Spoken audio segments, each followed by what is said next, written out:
you ready?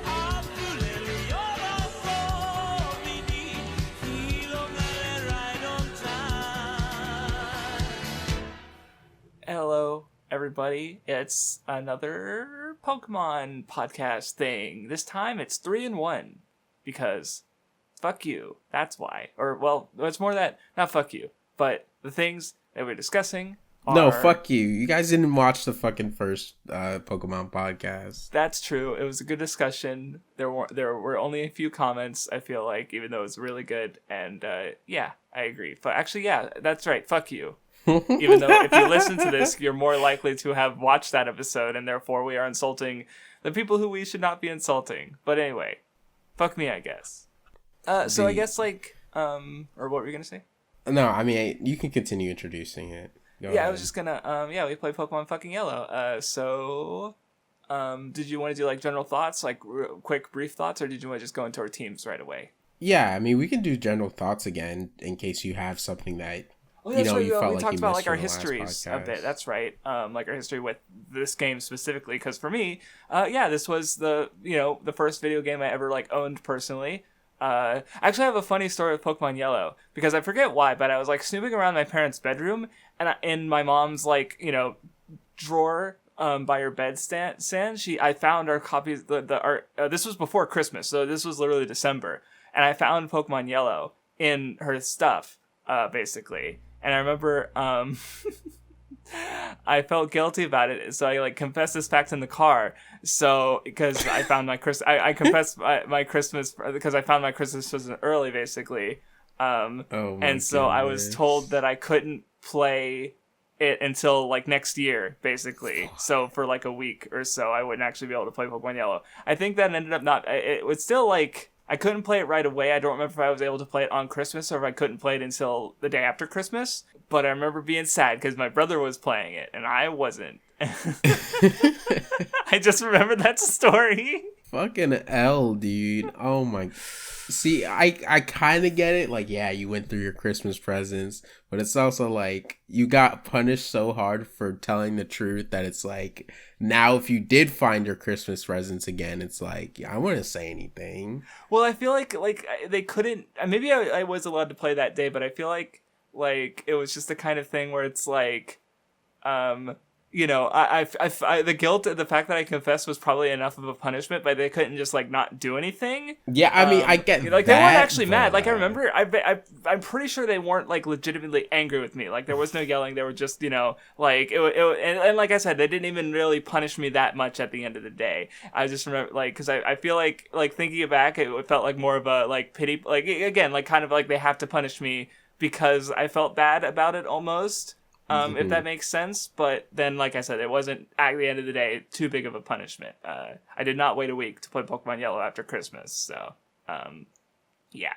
But yeah, I think I did mention it last time. But also, yeah, my mom played a bit, or no, maybe I mentioned this in like our history with video games stuff because like. My mom actually, like, she would get a lot of strategy guides, so it's like, she would describe, like, we'd come in, and she would literally hide her Game Boy, and, before Christmas, obviously, and the strategy guide, and so, like, so she was literally just, like, playing it, so that way she could get, like, a handle of things, so if we needed help, I'd be able to ask her, and she could help it better than, like, so that way we wouldn't get confused and lost or whatever. But she ended up getting really into Pokemon, and she played until the 6th generation. So, and Pokemon just kind of, like, and it started with Yellow, Pokemon being this thing that, mostly, yeah, my mom, my brother, and me had to, play and connect over, and it was cool.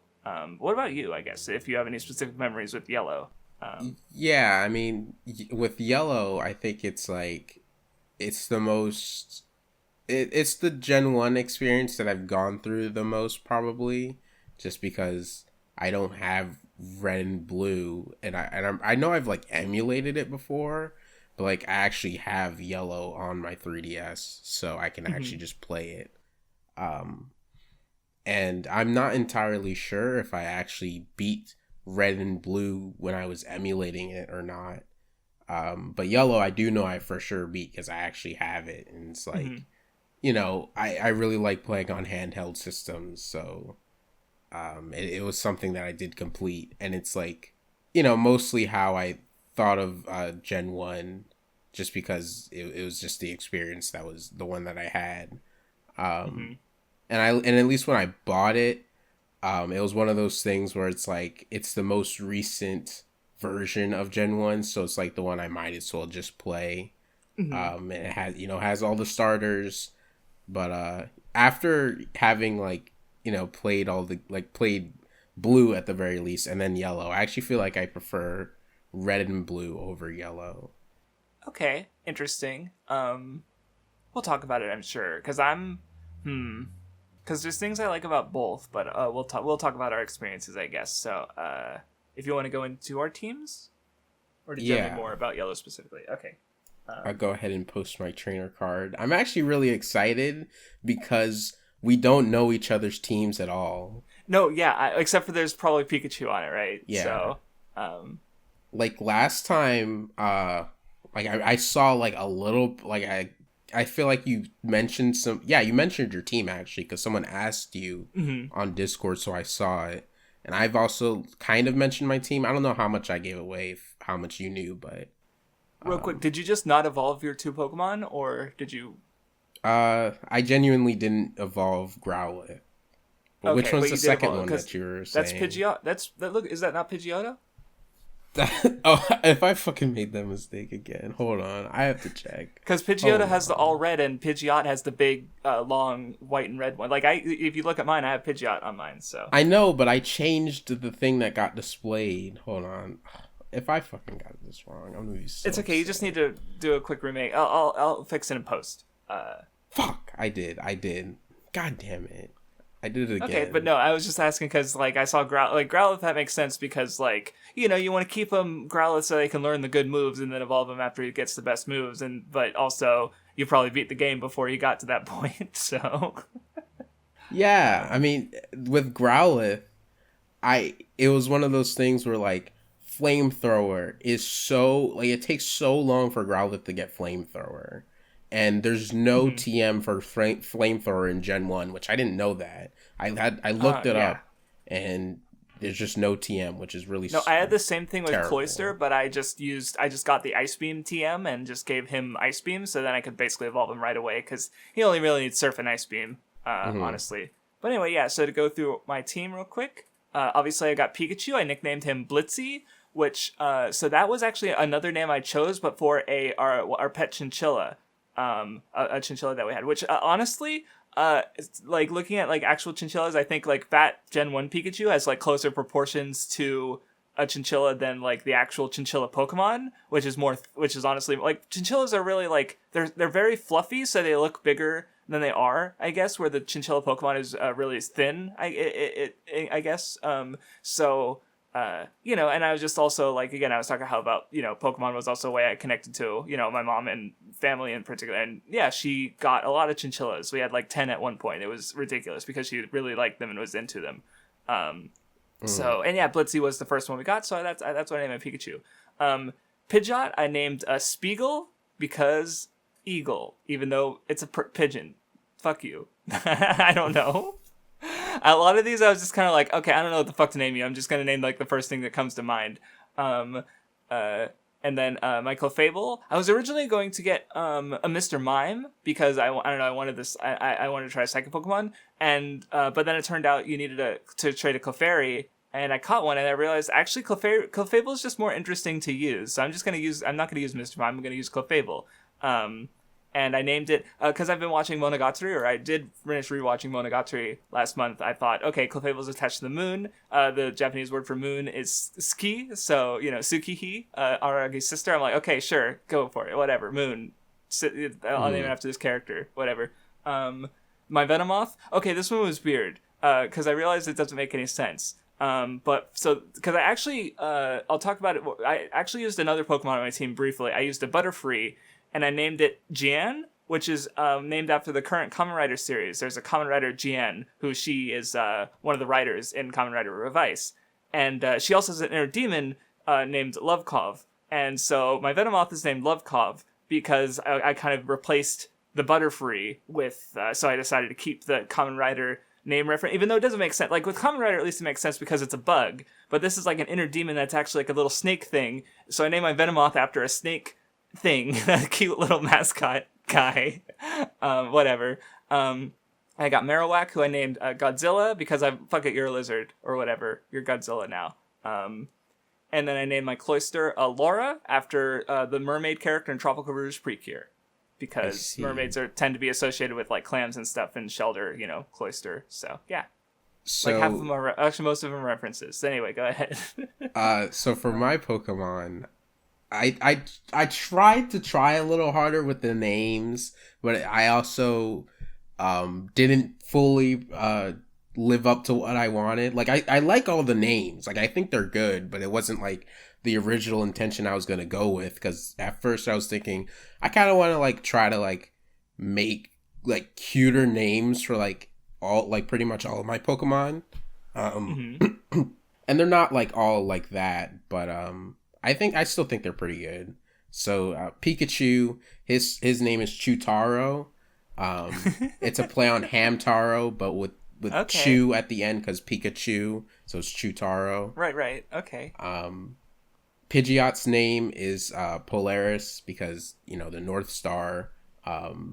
It's a bird. It's a bird. Trainers fly on the backs of their bird and in the anime, Ash always has his bird looking around for shit to like guide him. Okay. So that was the idea behind that. Primeape's name is BBC. Well, okay, you gotta explain that one. No, what were you gonna Is it because BBC is also a monkey and they're trouble? I don't know. What were you about to say before that? No, that was it. I was just gonna reference like the fact my Primate's nickname. No, I mean, I thought of it as I don't even know if I need to explain that. I feel like it's self-explanatory enough. I don't really know, but okay. I did want to say that this is like, cause it's only our second one, but this is the first time that we both have like the same Pokemon on our team, like excluding obviously Pikachu because he's kind of forced, but we both have Pidgeot, and also you're using a Pokemon that I used in the last in a different playthrough, which I just thought is neat, and eventually I'm going to use a Pokemon that you've already used, I'm sure, but I just like noticed that. But anyway, keep going. So my Lapras's name is whatchamacallit? It's Lucilia, which is like, it's like kind of more of a normal human name because I couldn't like super think of anything, but I tried to make it like like more feminine and kind of like a pretty name. No, it is kind of interesting that for different reasons and with different Pokemon, we both got water ice types and we both named them like feminine human people names for like, yeah, so I don't know, something came to mind. Rhyhorn's name is Benkei. Yeah. After the folklore or the historical figure, rather. No, it was not because of that. I did not know about that. He's named after a Beyblade character. He's the big guy in Metal Fusion. Hold on. You reading the history book? Is that a fucking JoJo reference? And wait. Yeah, this was another one where it's like I didn't necessarily like have like a super great name to give him, but it was also like I think with my naming, I try to not take too long to name them. Like I don't want to sit on the screen for a long time like I kind of used to do. That's where I kind of was, that's what kind of why like a lot of my nicknames are basically the first thing I could think of, because it's like, fuck, I just want to play, so okay. And my Growlithe name is Mendo, which is an Urusei Yatsura character. Okay. Oh, right, yes. The thing behind his name is I actually caught two other Growlithes before this. but they were so low level that like I didn't want to grind them up because it was so late in the game and it took so long. So I forget what the first Growlithe name was, but one of the Growlithes I named whatchamacallit, Ataru, which is the main character of Urusei Yatsura. And though I accidentally put a V instead of a U at the end, so it's technically his name is Autarv. Oops. And I didn't go to the name rater to change it, so it's still technically Autarv, even though it's supposed to be Ataru. So for my final Growlithe, I decided to at least like make it make sense and also have it be an Urusei Yatsura character. So he's Mendo. I feel like when I catch multiples of a Pokemon, I like to have them kind of like relate to each other in some way. So it's not like I'm just catching like a completely different Growlithe and just like throwing aside the other one, right? With your Sandshrew and Sandslash, you know. Yeah. And I think I'm gonna do something similar. Like when I use a bug Pokemon, I think I might just like keep going with the Kamen Rider reference thing. But just kind of theme certain theme certain things. I don't know, might be fun. Yeah, okay, cool. So I guess a question I had that's more like before we go into specifics of the game, like compared to your Pokemon Blue team, like did you have an easier time? Did you have a harder time? Like how did you feel about, or even whether that's because of changes for Yellow? Because like there's some level differences, there's some team changes, like and extra like the encounters. Like I don't know, did you find it easier or harder? Is what I'm asking. On the whole, it was easier. Okay. Mostly because Lapras, I think. Well, specifically with like kind of the end game area in the Elite Four. Like Lapras is really useful for that. But in general, I didn't struggle as much because like in Blue, if you remember early on, I was using Bulbasaur and Spearow, and that was giving me trouble. But in this, I had better Pokemon. And I had 3 from the start, which was Pikachu, Pidgey, and Mankey. Yeah. These other 3 came in very late, but it was still fine. I didn't have to deal with Spearow, so... Okay. See, I actually feel like I had a tougher time in this playthrough. And part of that maybe is because, like, so I feel like if you look at my team, it's a little weird. At least for me, because like one thing I kind of got like too hedged into, I feel like, because when I was growing up, whenever I'd plan on my teams and try to go like, okay, I need a water, fire, and grass Pokemon because like those are your basic starters, so I gotta have like some representation for those. An electric Pokemon, then like something like a fighting rock or ground type, and then I'll have like an extra type who's like a flying or a normal type or a ghost type or a dark type or something. And I got really like locked into that like mindset, and I think you kind of see that in my Pokemon Red team. So with Yellow, I very specifically wanted to like, okay, throw that out the window. What Pokemon do I think might be interesting or useful? And so like, like I picked Marowak because like, well, he has like a bit of story significance with the Lavender Tower, the Pokemon Tower. And like I said, Clefairy was kind of an accident because I was originally going to use Mr. Mime, and then, well, okay, Venomoth actually gets Psychic, so I don't really need a Psychic type Pokemon. So, Clefairy can get, Ice type moves and Electric type moves and Fire type moves because, it just happens to be able to learn a lot of these. So, that seems more useful. A Venomoth, I was thinking, okay, and this is one of the reasons I thought it was harder because I actually, like, for the first time in our playthrough the Pokemon games, I actually fucking lost to a trainer. To a trainer? Yes. Because so in Red I never had any problem whatsoever, but what happened was with Lance, because I made a misplay. Like I think I could have won. Is he the trainer you're talking about? Yes, it was Lance. I mean, not a normal trainer. Like I lost in. I already knew about that. Okay, yeah, it was literally the second to last member of the of the trainer in the game, basically. So because what the misplay was, I used Toxic on his Dragonite with Venomoth because I was thinking I could stall him out. Except I forgot that how the mechanics work is that like, oh, if he kills your Pokemon, he will not take poison damage. And also like the fucking AI cheats and is a bitch. And because like he literally like just swept my team with Fire Blast, Thunder, and Blizzard, and he never missed, even though I had already hit him with a Flash. And that is fucking bullshit because those moves have like 70 accuracy. I hit him with one Flash, He should have missed one of those attacks, but no, he just swept my fucking team, and I couldn't do anything, and he never took a single hit of poison damage, and I was like, this is bullshit. Fuck you. Lance.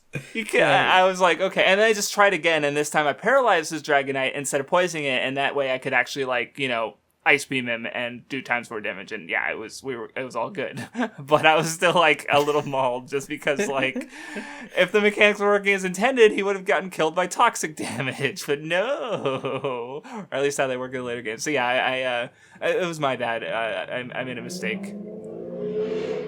Nice motorcycle.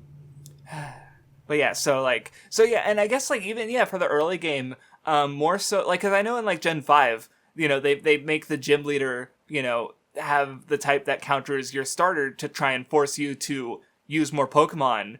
But, you know, like especially after playing Pokemon Red, like, I just used Charmander, and I still beat the gym leader who has an advantage against me because nothing about that gym leader actually uses the type in his gym. But in this game, they're like, fuck you, Pikachu is literally useless. You have to get another Pokemon, or else you are fucked. Mm-hmm. So, like, you know, even the early game, I think, is at least, like, you have to at least plan a little bit more. You know, not that I struggled with Butterfree or anything, but still, like, you know, Mankey has another option, too, or Nidoran, because or, you know, like, you have a few options at your disposal, but, like, you have, you know, I was just thinking about how, like, honestly, and that's the other thing, Pikachu doesn't evolve, and maybe he has better stats, base stats, but and better you know, base I stats found than him. normal Pikachu. Does he? No, I don't think. I would don't, say okay. Maybe that's it. a Let's Go thing, but yeah, I doubt it. Yeah, but yeah. So Pikachu's just kind of like weak, I would say. Like, not that he, you know, I didn't like again. It was a really good utility with the Thunderbolt and or not Thunderbolt, Thunder Wave. But other than that, like, he kind of wasn't the most useful on my team. Where in comparison, I think Charizard was really strong. Even though it couldn't fucking get Fly or a flying type move because whatever.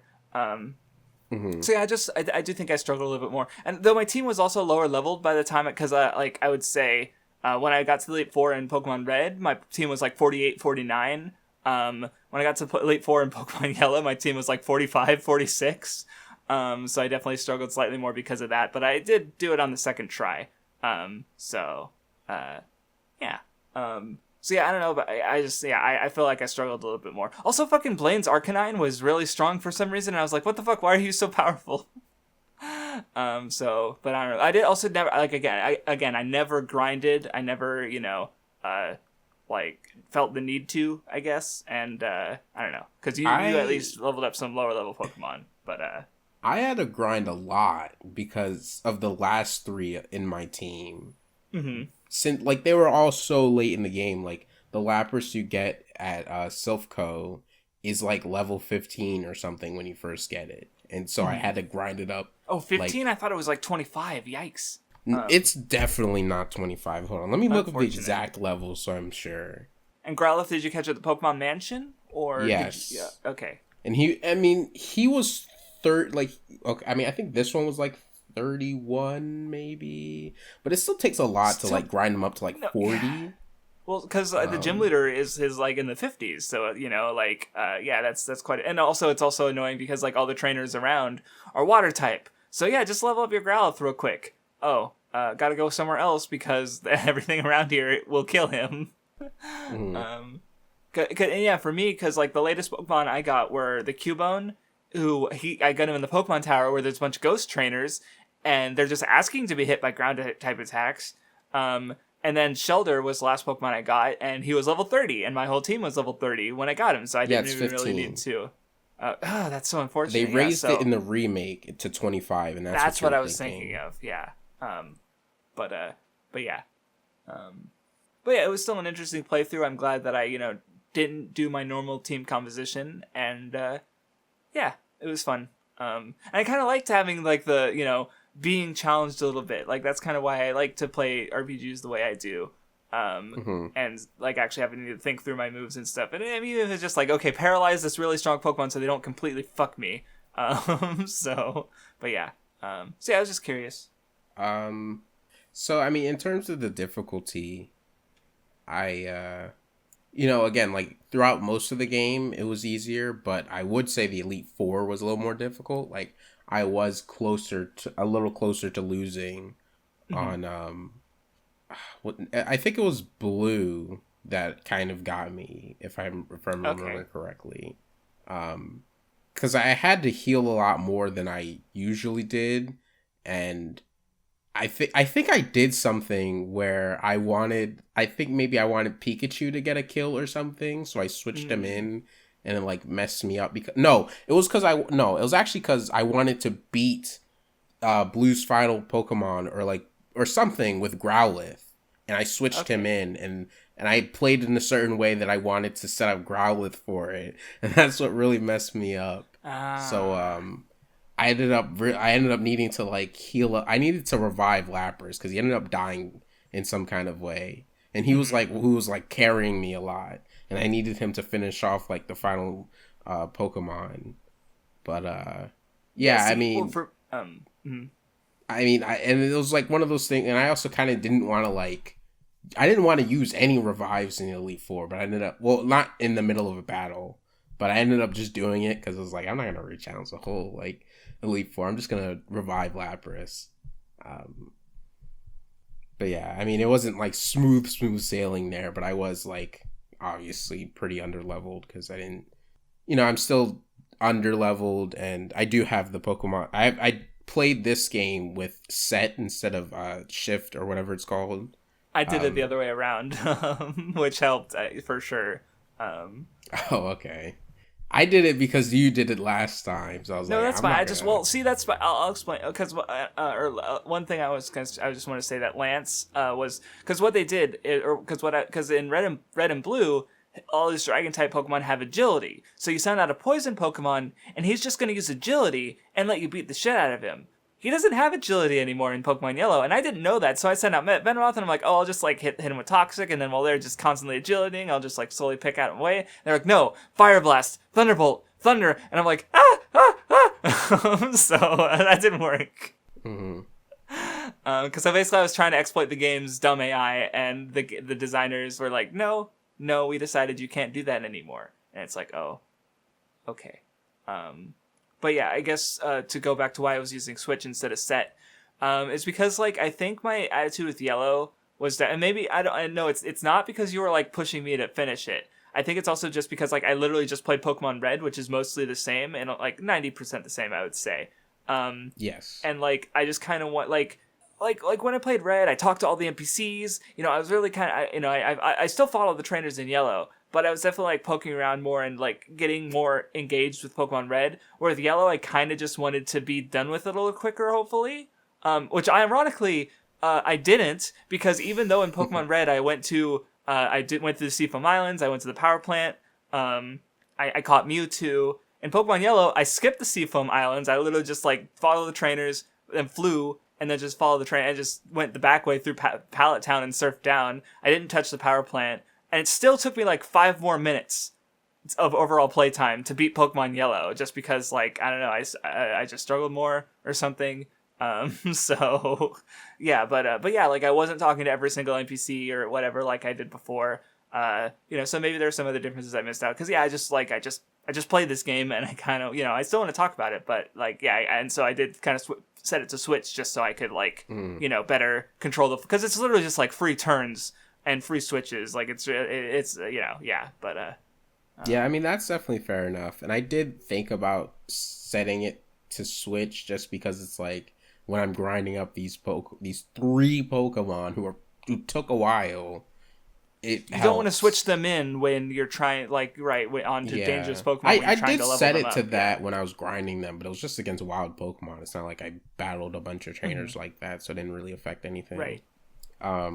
Yeah. I guess in terms of Growlithe, because I did want to explain it a little bit more why I didn't evolve him.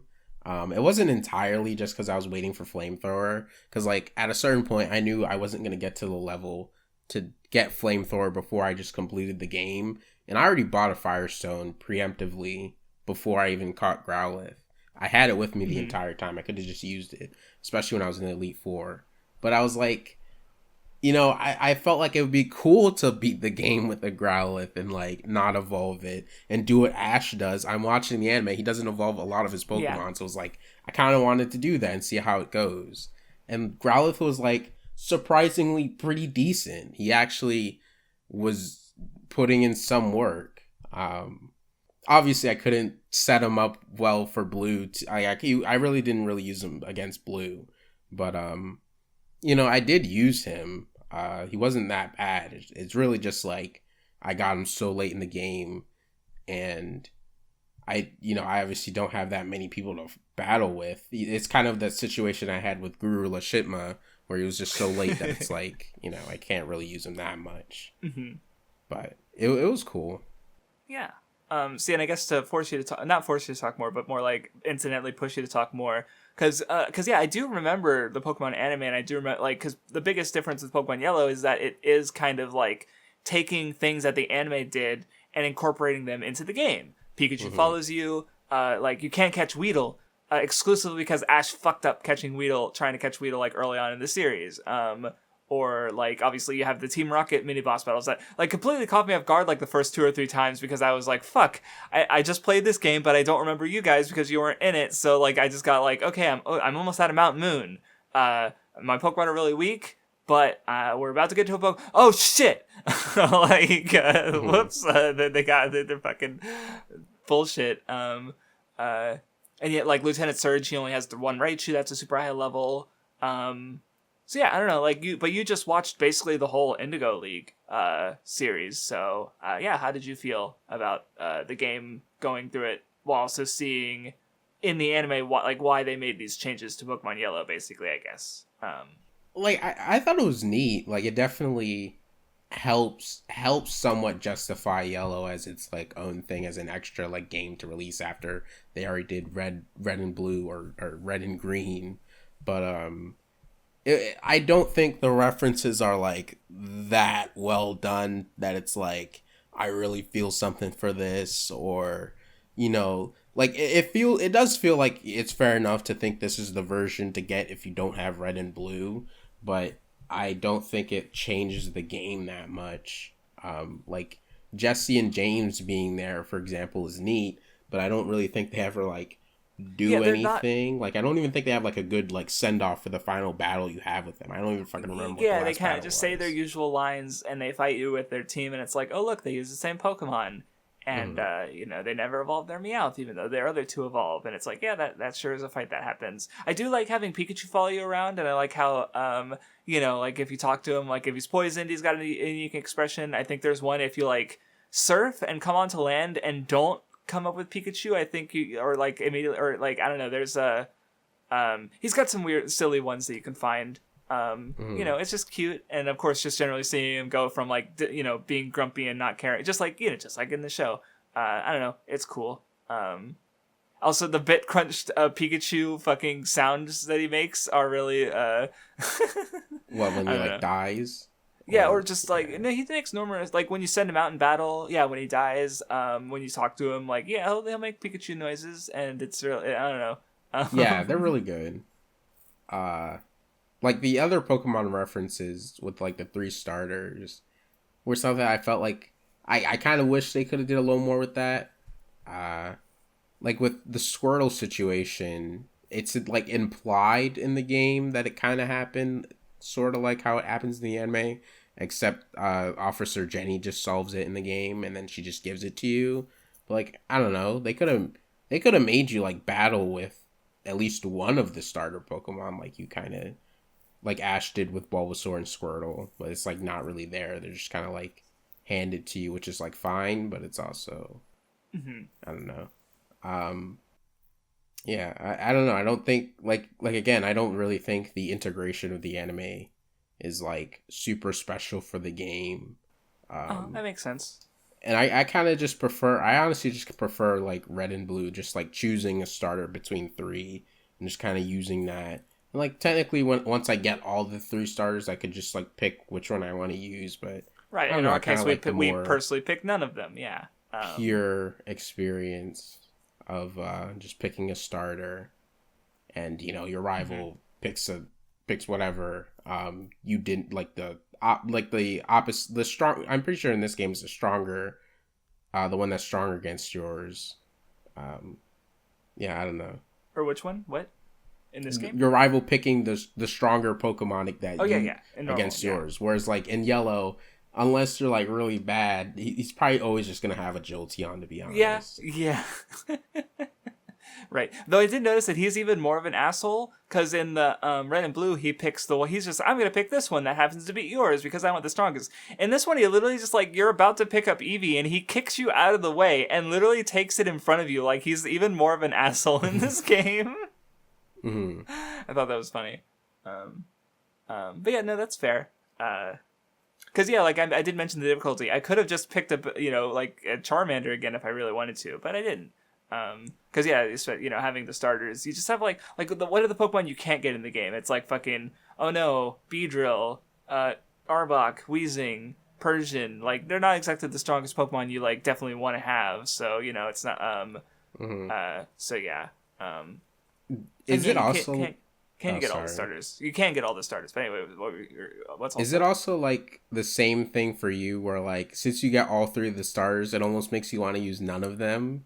I've definitely in at least one playthrough I did use all of them, but I don't know what I like, because in this case I was purposefully trying to like. Well, I also have my I don't want to use the same Pokemon twice thing, where using any of the starters would like limit my obviously I'd have to like, because I don't want to. We're playing Let's Go and also Fire Red Leaf Green. Right, and well, I was thinking more Fire Red Leaf Green, and then Pokemon. I think it's X and Y, because they also give you one of the original starters in that game. So if I decide to pick even one Pokemon to use in Yellow, then that makes it, just for my challenge, it makes it a little harder in the later games, because I have to either use not use something in X or Y, or that's basically it. So unless they do give you all three. I guess I never thought about how they probably give you all three in Let's Go, Pikachu and Eevee as well. Or maybe I don't know how that game works. I haven't seen much of it. Was there any other specific like experience you had playing the game that you wanted to mention? Not specific to this one. I'm trying to think, and I really can't think of anything, because I just kind of, we just played like the games are pretty much similar. The biggest differences are the anime stuff, and just having Pikachu instead, which I already talked about, because I do think he's less useful overall than some of the starters that you get in Red and Blue. I do think he's like, I still think he's like he was pretty good for me, honestly, for the most part. No, I just because like with Gen 1, there's there's not like the power ceiling or whatever, I forget what the fucking actual word to call that, didn't increase when it comes to Pokemon, so they're still like overall, like everyone's overall weaker, so you won't feel it as much in this game, whereas you'd feel it in maybe like Gen 6 or 7 or something. Mm-hmm. Right, which is why they gave Pikachu and Eevee higher stats in Let's Go, I think. Because I do remember like just poking around and seeing, oh yeah, I guess that would make sense. They have higher stats in this game. Or I guess that's also why there's the Light Ball item, where Pikachu's just, you give it to Pikachu and he's stronger. I mean, he's such like an iconic Pokemon, and Ash always uses him, but it's like, it's really hard to actually justify using him on like, especially like a competitive team. So Light Orb, or I'm pretty sure it's Light Orb, actually makes him like, it still doesn't make him like super, super viable, but you could use him if you wanted to. Right, because it literally doubles his special attack because it's not that strong, and exactly. So, the only other things I had to mention maybe for Pokemon Yellow were stuff that I like forgot to mention on last time that are just like general for Gen 1. Like I was just thinking about how like, or maybe I did mention how like Lieutenant Surge mentions Vietnam, and there's the islands I mentioned in the Pokemon Mansion and stuff, where just like it takes place on like a very like, it's very clearly like real world stuff happened in Pokemon, but obviously that's kind of been overwritten, I guess, or at least ignored since then, which is also the case. Like I remember there's like in the Pokemon anime, like when they go to the Cerulean Gym, there's like actual fish in the water, not Pokemon. Or there's like a promo art thing, or like a piece of fish art that has just like a regular ass dog on it, which is weird. Yeah, they also have like a regular mongoose in the anime. Okay. Oh yeah, I remember that now. So just like stuff like that just doesn't isn't true. It's, like, Pokemon have changed beyond that, I guess. And also I just like remembered, it's probably like my favorite like joke in Generation 1 is when you're at the game corner and you're talking to people and there's just like, yo, champ in the making, because like only girls are allowed in the gym leader, so the dude who gives you advice is just like gambling in Celadon City, and I just thought that was funny as hell. Wait, what? Oh, did you know at the game corner there's the the guy who stands by the front of the gym and gives you advice? Yeah, he's in Celadon City because the gym is only women are generally allowed in the gym, and he's a dude. He's just chilling at the game corner. So it's fun. Yeah, so if you go to the game corner and talk to everyone, there's one NPC's like, yo, champ in the making. Erica uses grass types, so you gotta fuck her up with fire, and it's just really funny to me. That, I did not know that. Yeah. Because I did find that in Pokemon Red, but I just remembered it. It's really I just thought it was funny because it makes sense. Like, here's this, like, they established a specific rule about this one gym, and they followed through with it in a really funny way. Because you have to go through the game for Goron anyway, so maybe you'll talk to him. And I don't know. I just thought it was a cute little detail. Yeah, that's really cool. I didn't know that. And I was also paying more attention to your rival being kind of a piece of shit, because like we talked about last time about how, like, he was there like at Silphco, or and like he didn't pat the captain of the SSN on the back. You did. Like, you're being helpful and actually helping people, and he's just like fucking dicking around in these exact same places. Like, I think it's like, oh yeah, I think all the Marowaks are dead because Team Rocket killed them. Oh well, and he just like fucking leaves. Can't catch a Marowak here. Like, he doesn't give, but I just noticed it more. Or like the one that especially got me was when you go to Bill's house. He's like, oh yeah, I saw Bill and his Pokemon collection. I'm just like, did you not notice that he had turned himself into a monster? That he's some horrific abomination. And he's just like, well, holy shit, the rival is just such a jackass. It's so funny. Yeah. Like now I actually think about how he's like, yeah, he's literally just like ignoring all these like horrible things going on in front of him, or like, or whatever, whether it's like, yeah, just a seasick captain, or like literal like terrorism, and the Team Rocket just taking over this fucking business and, keeping the people inside hostage. And it's like, Jesus Christ. It's honestly like more psychopathic than like Silver, because at least with like Silver, his dad is Giovanni, and you probably had like a bad childhood, but Blue's just like, like for him to be this way, he's insanely messed up. I don't know. Yeah, well, I mean, I do think, and maybe that's like, I mean, I'll see how I feel talking to him in Gold version. But I guess like, I guess like, that's the whole thing with like how, because I think people maybe, like, obviously it's video games, so there's where people have been joking about game logic especially for Pokemon for years, right? Like, I was just joking about my friend about how like, oh no, this skinny little bush is blocking my progress. I have to like go through all these fucking hoops to learn cut to get across this bush, when obviously it's like just fucking go over the bush, right? Like, obviously that's the game logic and stuff. And I was just thinking about how, like, I don't know, like maybe Blue just needs to learn this fucking lesson and be humbled. And maybe I skipped something. Okay, the wires are getting across my brain. I don't know, but yeah, like where the fuck was I going with that?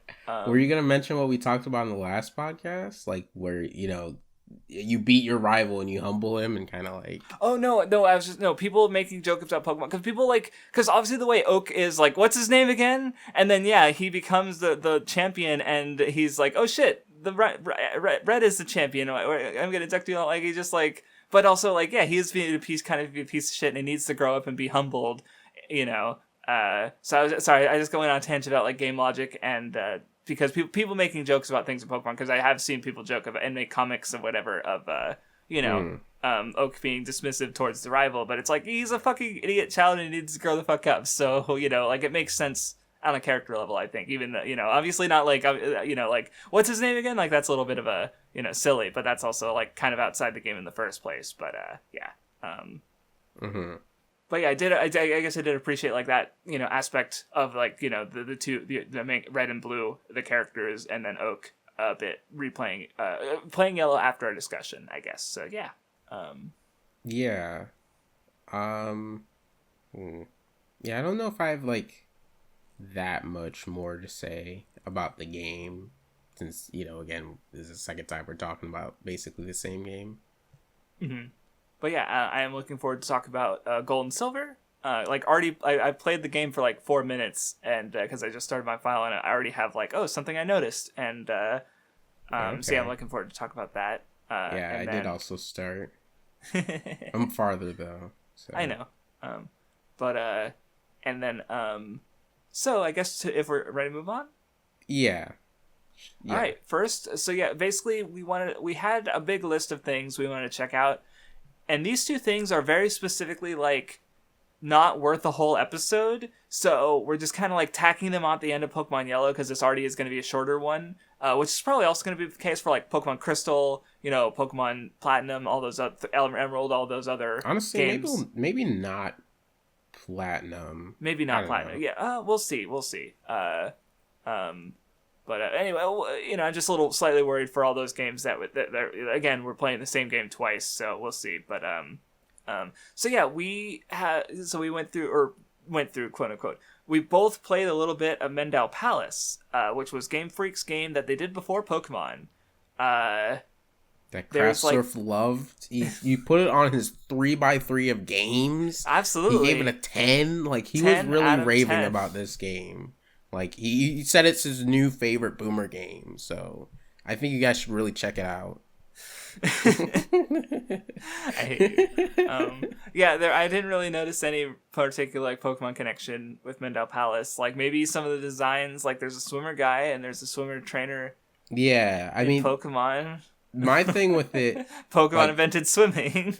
Like even before we played it, I was thinking like it'd be neat to play it because it's the game before Pokemon, but it was also one of those things where like I didn't think the connections were that major. I just thought it was like it's probably just like an artwork thing, like Yeah, I did notice like some of the main sprites. Like I don't know, something about the faces are like reminded me of Pokemon, but maybe it's just like the simplified style.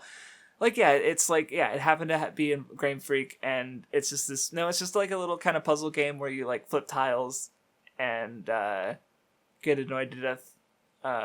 Yeah, I mean, essentially the way the game works for everybody who doesn't know, and everybody watching this probably doesn't know how the game works. Is you essentially control a character who flips tiles on like a square like area, like grid, a square basically. grid, yeah. And there's an enemy, and essentially you flip the tiles until you knock them off the screen and into defeat a wall them. and they explode, right? Yeah, and there's like several rounds in one level. Yeah, like sometimes there can be like more than one of the like Mega Man enemy or something, and then yeah, there's like 10 stages per thing, and the enemy moves the same way, but the levels are designed differently with like where they spawn and the tile layouts. Yeah, and like and again, there can be like multiple of the one person in certain rounds. Like I know the I think it was a swimmer level where there's a whole bunch of them. So yeah, you just knock them against the wall and they explode.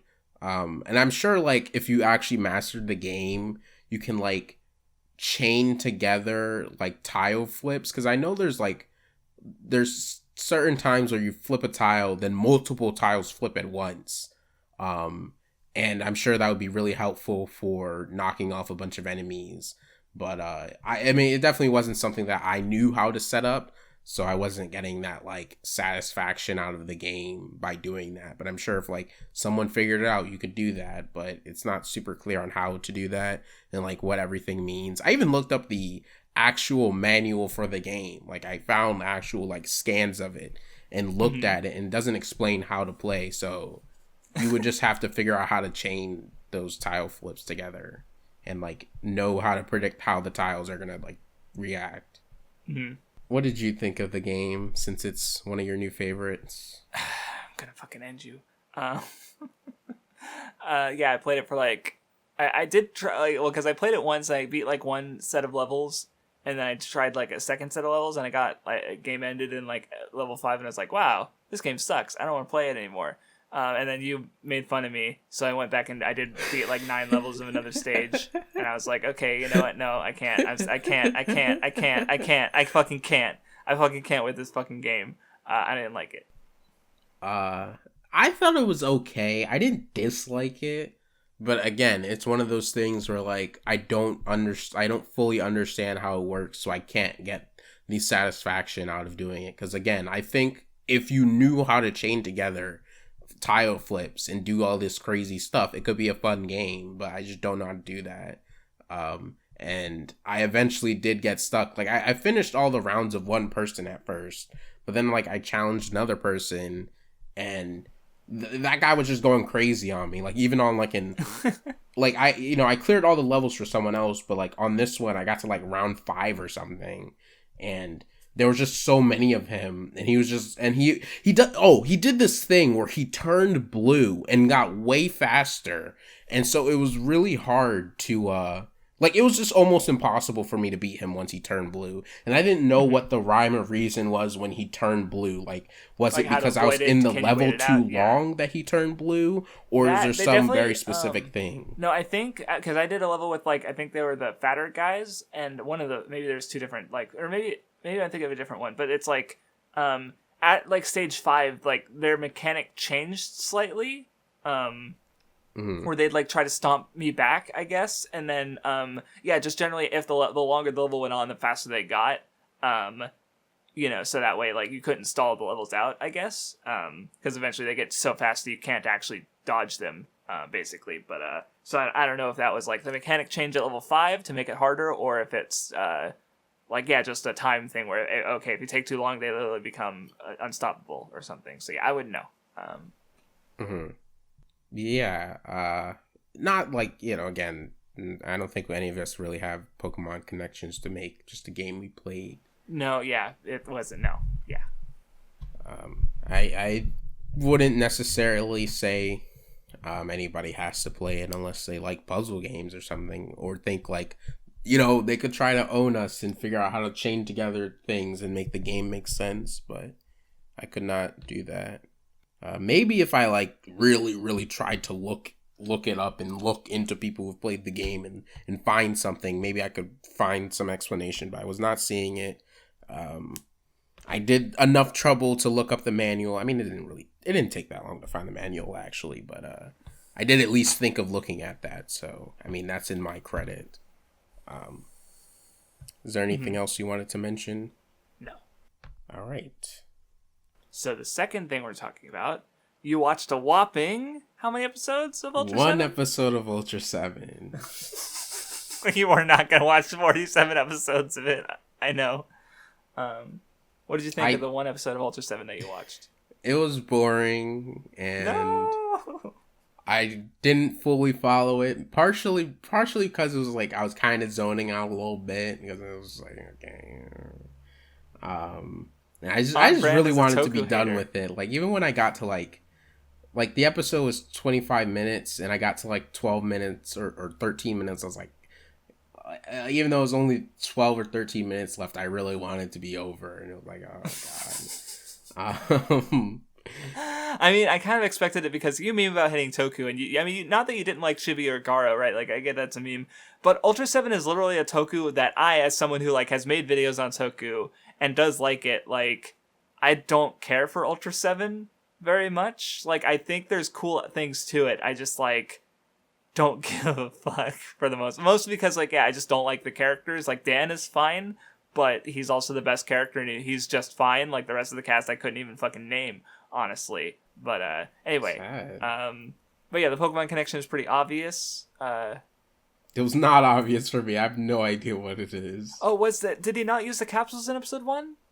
Oh yeah. Okay, I did think about that possibly being the thing when I watched it, but I forgot about it just now because it was okay. Yeah, well, because you were think fucking, about the like, episode further and wanting to die. Finished it. Right.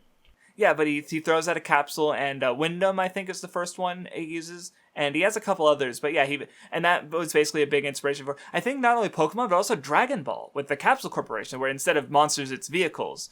Because Toriyama's been, he references Ultraman a lot, especially in Dr. Slump, I think, and even, like, Chi-Chi is also an Ultraman reference, or Ultraseven reference, specifically. But so, like, yeah, so it's not even just like Pokemon where, yeah, the capsule because apparently one of the working names for Pokemon is capsule monsters. It's derived from the capsules Dan uses in Ultraseven. So, pretty notable connection, I would say. But yeah, probably not enough to like watch the whole series.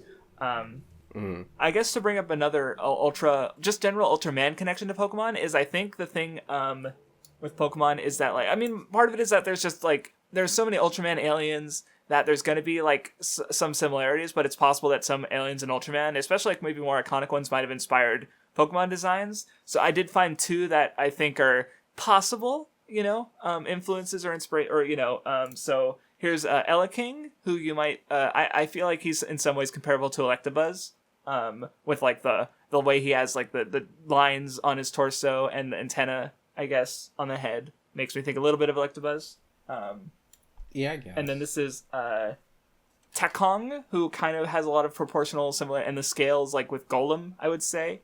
Okay, yeah, that one's more possible, I think. Yeah, so and there's probably, again, it's also just an issue of there's so many designs from both. And in general, Pokemon with Gen 8 in particular references a lot of kaiju stuff, right? Where it's you got Gamera, you got Godzilla, you got there's a Butterfree's Gigantamax is Mothra, right? So it's it does reference kaiju in general. So there might be some more maybe Ultraman-esque ones in there that I'm not thinking of, but in general, but I guess it just makes sense for Pokemon to go that way because it's even just from the capsule thing. There's always been a bit of Ultraman's DNA in Pokemon in a sense. But yeah, so I did want to look up those two because I remember thinking about them as maybe these two influence Pokemon designs. Which again, I don't have an official citation of it. It's just a possibility because again, there's so many Pokemon and there's so many Ultraman aliens that there's bound to be ones that look kind of similar in some capacity. But yeah. I guess to give my general thoughts on Ultraseven is that I think visually it actually is really standout because there's some episodes in particular that have just really interesting and good direction. Mostly the Jisoji episodes, but those he's kind of a notable name. Big director who is an visual influence on Hideaki Anno. But yeah, mostly it's just the only character I cared for was the main character. I don't remember the rest of it. So it was just I watched all 47 episodes and I was just yeah, that was okay. Yeah, Sad. Would not particularly recommend, at least for there's a Ultraman series I would probably recommend more easily, I guess. But yeah, sad. So yeah, I guess next time we were talking about Pokemon Gold and Silver. Yep. I don't know if we're ever going to talk about something that's not Pokemon again. Because I don't know. How do you feel about Megami Tensei? You want to play Megami Tensei now? You want to play Mother? You want to play Dragon Quest V? No comment. I already finished Megami Tensei 1. I'm halfway there, bitch. But I just don't see you enjoying it. So, yeah, Pokemon Gold and Silver next. So yeah, that covers the video. Yeah. So we will see you next time.